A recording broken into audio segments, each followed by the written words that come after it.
আসসালামু আলাইকুম। ওয়েলকাম জানাই শিউলিস কুকিংয়ে সবাইকে। কেমন আছেন সবাই? আশা করি সবাই ভালো আছেন। আমার আজকের পর্বে থাকছে চিকেন স্যান্ডউইচ।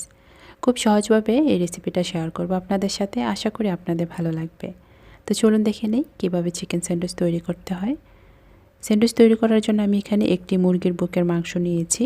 এখন এই মাংসগুলোকে একটি প্যানের মধ্যে নিয়ে নেব। এখন আমি এখানে অ্যাড করব 1 চা চামচ আদা আর রসুন বাটা, পরিমাণ মতো লবণ, 1 চা চামচ গোলমরিচের গুঁড়া, পরিমাণ মতো পানি দিয়ে দেব। এখন চুলাটা অন করে চুলায় এই প্যানটা বসিয়ে মাংসগুলোকে খুব ভালোভাবে সিদ্ধ করে নেব। মাংসগুলো সিদ্ধ হয়ে গেছে। এখন গরম থাকা অবস্থায় মাংসগুলোকে একটা প্লেটে নিয়ে নেব।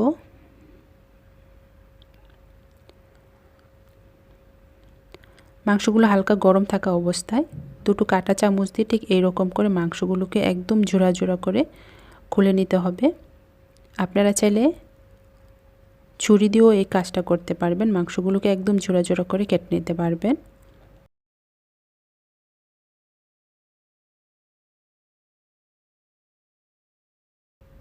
মাংসগুলো খোলা হয়ে গেছে। এখন আমি এখানে নিয়েছি হাফ কাপ শসা কুচি। শসাগুলোকে আমি গ্রেটারে গ্রেট করে নিয়েছি। এখন শসাগুলোকে একটু চেপে নেব। এক্সট্রা পানিটা আমি বাদ দিয়ে দেব। আমি এখানে গাজর নিয়েছি হাফ কাপ পরিমাণ।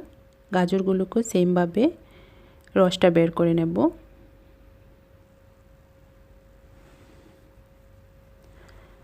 এখন এখানে দিয়ে দেব আগে থেকে সিদ্ধ করে রাখা মুরগির মাংস।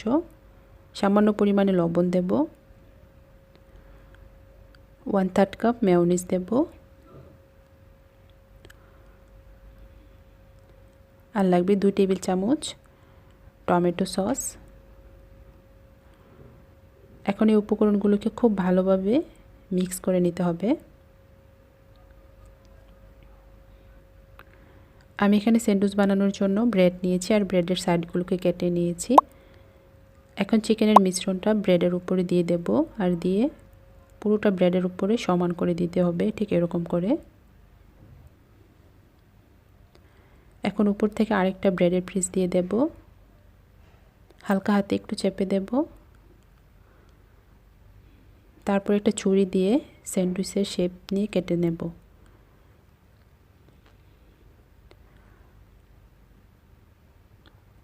খুব সহজে তৈরি হয়ে গেল চিকেন স্যান্ডউইচ। আপনারা চাইলে আমার রেসিপি ফলো করে অল্প সময় অল্প কিছু উপকরণ দিয়ে এই চিকেন স্যান্ডউইচ বাসায় তৈরি করে নিতে পারবেন। চাইলে আপনারা বিকেলের নাস্তা অথবা বাচ্চাদের টিফিনের জন্য এই স্যান্ডউইচটা বাসায় তৈরি করতে পারবেন। আশা করি আপনাদের ভালো লাগবে।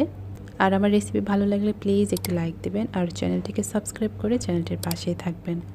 আর যারা আগে থেকে আমার চ্যানেলের পাশে আছেন তাদেরকে জানাই অসংখ্য অসংখ্য ধন্যবাদ। আশা করি সবসময় চ্যানেলের পাশে থাকবেন। সবাই অনেক ভালো থাকবেন। দেখা হবে নতুন কোনো পর্বে। আল্লাহ হাফেজ।